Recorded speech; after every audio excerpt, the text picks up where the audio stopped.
So this is the Little Tykes Cottage bed. It comes with a roof that you have to put together.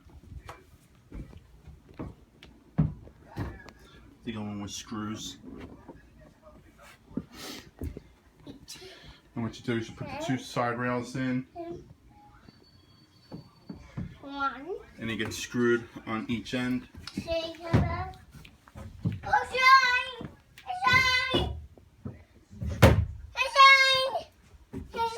And then I put 2x3s in and 46. It's actually 42 3/4 inches long. So you're gonna need 4 of them. Yeah, did it makes up every